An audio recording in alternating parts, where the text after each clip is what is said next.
ঝিঙের এই রেসিপিটি ভাত রুটি দুটোর সাথেই চলবে। তাহলে ভিডিওটি পুরোটা দেখার অনুরোধ রইল আমি কিভাবে এটা করলাম।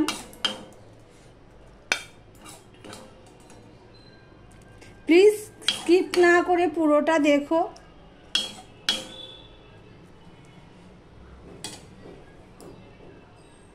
নমস্কার বন্ধুরা, আপনারা দেখছেন কুকিং হাউস অফ অনিমা। আজকে ঝিঙের একটা রেসিপি তোমাদের সাথে শেয়ার করব। এটা ভাত রুটি দুটোর সাথেই খাওয়া যাবে, মশলা ছাড়া খুব সহজ পদ্ধতিতে এই রেসিপিটা করব। ভিডিওটি স্কিপ না করে পুরোটা দেখার অনুরোধ রইল।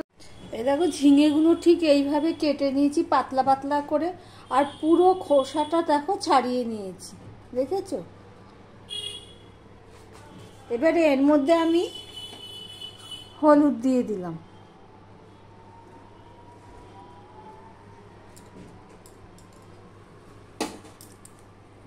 এবার তেলের মধ্যে গরম তেলে আমি দিয়ে দিলাম এই কালো জিরাটুকু দিয়ে দিলাম।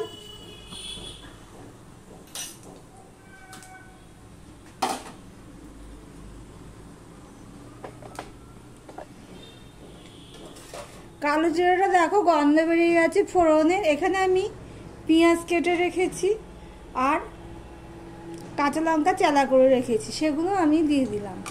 পেঁয়াজ কাঁচা লঙ্কা কালো জিরে যে একটা সুন্দর গন্ধ বেরোয় ফোড়নে।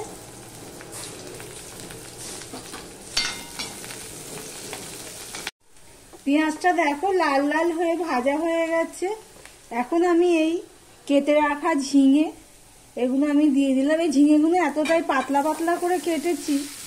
হ্যাঁ, এবার ধুয়ে অনেকক্ষণ রেখে দিয়েছিলাম জল ঝরার জন্য। এবারে এর মধ্যে অল্প একটু নুন দিয়ে দিলাম।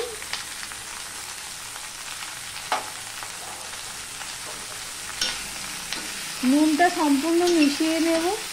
দেখো ঝিঙের গায়ের থেকে অনেক জল বেরিয়ে যাবে। এটা ভাত রুটি দুটোর সাথেই খাওয়া যায়। দেখো ঝিঙেটা কতখানি কমে গেছে, এতখানি মতন ছিল আর কতটা জল বেরিয়ে গেছে দেখেছো? ভিডিওটি স্কিপ করো না, তাহলে বুঝতে পারবে না কোনটার পর কোনটা দিলাম। এবার এই ঝিঙেটাকে আমি নামিয়ে নেব আর একটু শুকিয়ে নিয়ে। তেলটা গরম হয়ে গেছে দেখো।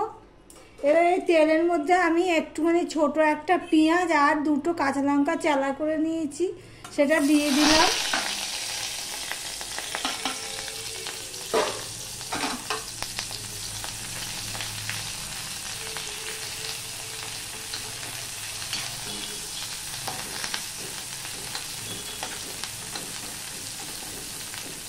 দেখো পেঁয়াজটা একটু হয়ে গেছে।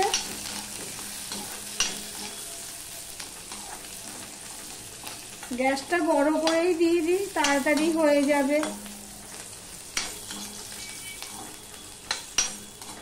পেঁয়াজটা আর বেশি ভাজবো না। এবারে যে ডিমটা আমি একটা বাটিতে নিয়ে নিয়েছি ভেঙে, এর মধ্যে 1 ফোঁটা নুন আর 1 ফোঁটা হলুদ দিয়ে দিয়েছি, সেটা আমি দিয়ে দিলাম।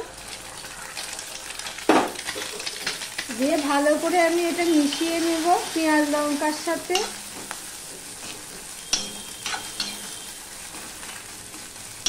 যাদের আলু খেতে ইচ্ছা করে না তারাও এই রেসিপিটা করে দেখতে পারো। ডিমের ভুজিয়া ঝিঙে দিয়ে ভাত রুটি দুটোর সাথেই দারুণ লাগে। আমার ভিডিওটি যদি ভালো লেগে থাকে তাহলে লাইক কমেন্ট শেয়ার করো পুরনো বন্ধুরা। আর যারা নতুন বন্ধু এসে থাকো তারা ভিডিওটি দেখে লাইক করে দেবে আর সাবস্ক্রাইব করে দেবে।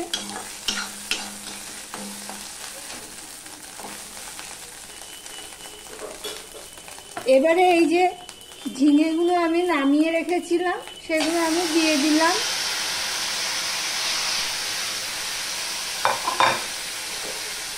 দিয়ে সম্পূর্ণটা আমি মিশিয়ে নেব।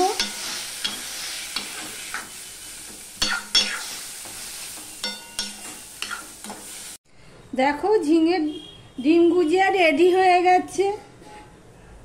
একটু চিনি দিয়ে দিচ্ছি, ঝিঙে দিয়েছি তো ওই জন্য সবজির মধ্যে একটু মিষ্টি দিতে লাগে। আর যারা মিষ্টি খেতে পছন্দ করে না তরকারিতে কিংবা বারণ, তাদেরকে আর দিতে হবে না, তারা এইভাবেই করে নেবে। তাহলে ভিডিওটি কেমন লাগলো কমেন্ট করে জানিও। আমার ঝিঙের ডিম গুজিয়াটা কেমন হয়েছে দেখতে। তোমরা যদি বাড়িতে একবার ট্রাই করে দেখতে পারো, যদি ভালো লাগে তাহলে কমেন্ট করে জানিও। ভিডিওটি আজকের মতো এখানেই শেষ করলাম। আবার অন্য কোনো সুন্দর সুন্দর রেসিপি নিয়ে চলে আসবো। টাটা।